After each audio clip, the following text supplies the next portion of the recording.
Deer Bairstow, আজকে খুব মনে পড়ছে তোর কথা। তুই হয়তো এখন আমাকে ভুলে গেছিস, কিন্তু আমি তোকে সারা জীবন মনে রাখবো। খুব মিস করছি রে তোকে, ইচ্ছে করছে আবার ফিরে যাই সেই দিনগুলোতে। এই হ্যালো, হ্যাঁ বল। আজকে তুই একদম আমার বাসায় আসবি না।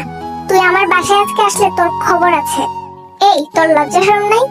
তুই প্রত্যেকটা দিন আমার বাসায় চলে আসিস কেন রে? আমি কি তোকে আসার কথা বলি? তোর মতো নির্লজ্জ না আমি আর দুইটা দেখিনি। দুইটা কি, আর একটাও দেখিনি। প্রত্যেকটা দিন আমার বাসায় এসে এসে আমাকে কিস খেয়ে যাস। শুন, তুই যদি সত্যি নির্লজ্জ না হস তাহলে আজকে সত্যি আমার বাসায় আসবি না। এই এক ডায়লগ তুই কতদিন ছাড়বি? শুনতে শুনতে আমার কান পচে যাচ্ছে। তুই সকালবেলা এইসব বলার জন্য আমাকে কল দিয়েছিস। আমার না এসব ফালতু বকবক শোনার টাইম নেই, তুই কলটা রাখতো। আমি ফোন কাটবো না। তুই আগে আমাকে বলবি তুই আজকে আসবি না, তারপর অন্য কিছু। তুই ফোনটা কাটবি না তো কি হয়েছে? আমি কি কাটতে পারি না? এই খবরদার এরকম করার চেষ্টা করবি না। তুই আগে আমাকে বলবি তুই আজকে আসবি না আমার বাড়িতে। তুই এখন কলটা কাটবি, নাহলে কিন্তু আমি এখন আন্টিকে কল দিয়ে বলবো তুই আমাকে পড়াশোনায় ডিস্টার্ব করছিস। ও মা গো, উনি পড়ছেন, এটা তো সবাইকে শোনাতে হবে না? তুই আমার বেঁচে থাকাটা মুশকিল করে দিয়েছিস। কোন ভাগ্যে যে আমি তোকে ফ্রেন্ড বানিয়েছিলাম। 24টা ঘন্টা আমার সাথে লেগে থাকতে হয়। এসব কি মানে যায়? আচ্ছা তুই বলতো, এসব মানে যায়? কোনদিন দেখবি আমি মরে যাব। এই ফালতু কথা বলিস না তো, রাখ ফোনটা। এই একদম এটা করার চেষ্টা করবি না, দাঁড়া। যা, ফোনটা কেটে দিল। আজকে কেউ আসবে? আমার তো মনে হয় আসবে না। আজকে যে কথা বলেছি, ও যদি নির্লজ্জ না হয় তাহলে ও আসবে না। এই কুকি, দেখে দেখে এসেছে। কে এসেছে মা? যে আসুক, তাদেরকে বলে চলে যেতে, আমি আসতে পারবো না। আমি খুব অসুস্থ, কথাও বলতে পারছি না ঠিক মতো। আর যদি বেশি দরকার হয়ে থাকে তাহলে বলে আমার রুমে চলে আসতে। এই বেশি ভাবিস না তো, ওঠ। এ কি তে, তুই এসে পড়েছিস আবার?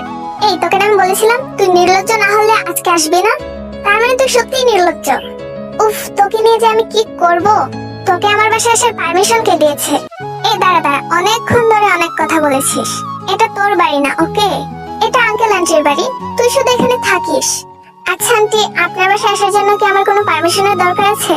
আরে তে কি যে বলো, এই বাড়িতে কুকির চেয়ে বেশি অধিকার তোমার।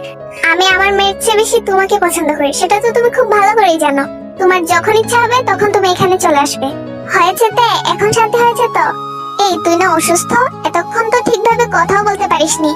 দেখেছেন আন্টি, আমি বলছিলাম না অভিনয় করছে। হ্যাঁ, তুমি একমাত্র ওকে ভালোভাবে বুঝো, এই জন্যই তো তোমাকে দায়িত্ব দিয়েছি ওকে ঠিক করার। ওর উপর দায়িত্ব দিয়েছো না আমাকে বাস দিয়েছো। এই এটা কিরকম ভাষা? মুখের ভাষা ঠিক কর। যা এখন, বেশি কথা না বলে রেডি হয়ে স্কুলে যা। দেখ, ভালো লাগে না, আমি বাড়ি ছেড়ে চলে যাব। তা জানা, এখানে থেকে থেকে শুধু শুধু আমাদের টাকা পয়সা খরচ করছিস। তুই গেলে ভালোই হবে। শোনো মা, আমার যদি দোতলা একটা বাড়ি থাকতো না তাহলে আমি সত্যি এই বাড়ি ছেড়ে চলে যেতাম। তোর থাকবে দুতলা বাড়ি? এই কথাটা তো স্বপ্নের মধ্যেও বেমানান। মা তুমি তুমি আমি যাই। কি হলো তাই, এখানে দাঁড়িয়েছিস কেন? চল আন্টি, আমরা তাহলে যাই। হ্যাঁ, সাবধানে যেও। আমি কিন্তু আজকে ফার্স্ট বেঞ্চে বসবো না, আজকে কিন্তু আমি লাস্ট বেঞ্চে বসবো। ফার্স্টের সিটগুলোতে কি পাস তুই? লাস্টের সিটগুলো কি ভালো না? অন্যরা কত গল্প টল্প করে লাস্টের সিটে বসে। তোর জন্য আমার ইচ্ছা না হলেও ক্লাসের দিকে মন দিয়ে বসে থাকতে হয়। শুন কুকি, আমার জন্য কিন্তু তুই টপারদের লিস্টে থাকিস। তা না হলে তোর যা পড়ার ধরন, তাহলে এতদিনে ফেলিয়ারদের লিস্টে থাকতি। তাই আজকে তোর মুখটা দেখতে আমার ইচ্ছা করছে না। তুই আমার দিনগুলো এইভাবে কেন নষ্ট করিস? আচ্ছা যা, তোর চলে তুই গিয়ে লাস্টের সিটে বস। আমি তোকে আজকে কিচ্ছু বলবো না। তবে আরেকটা কথাও মনে রাখিস, ফার্স্টের সিটে বসার কথা কিন্তু স্যার তোকে বলেছিল। স্যার তো তোকে বলছিল, তোর ইচ্ছা হলে তুই স্যারের কথা রাখ।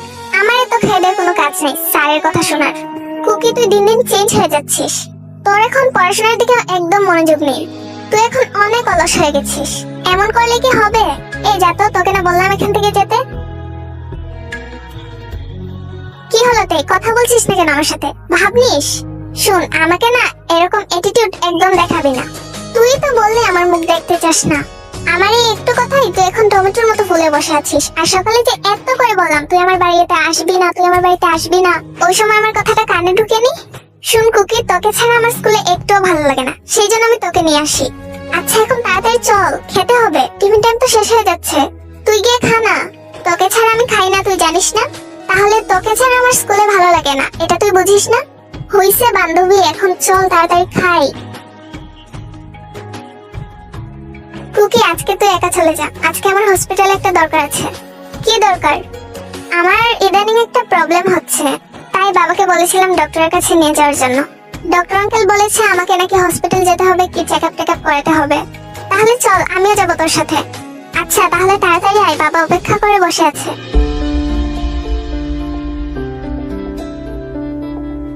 কি চেকআপ করলি তে? তোর কি হয়েছে?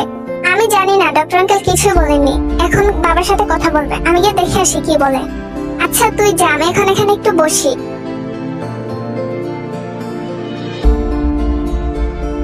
আপনি এসব কি বলছেন ডক্টর? এটা আমি বিশ্বাস করতে পারছি না। আপনি মিথ্যা কথা বলছেন আমাকে, তাই না? আমার তে একদম সুস্থ আছে, ও তো কিছুদিন পরই ভালো হয়ে যাবে। দেখুন আমি বুঝতে পারছি আপনার কষ্টটা, কিন্তু এই সত্যিটা আপনাকে মেনে নিতে হবে। তে আর বেশি দিন বাঁচবে না, ওর ফটোটা অনেক দিন হয়ে গেছে। আপনি আরো কিছুদিন আগে আসতেন তাহলে হয়তো ওকে বাঁচানো যেত। এখন আর ওর হার্টের অপারেশন করা সম্ভব না, একদম অসম্ভব ব্যাপার এটা এখন।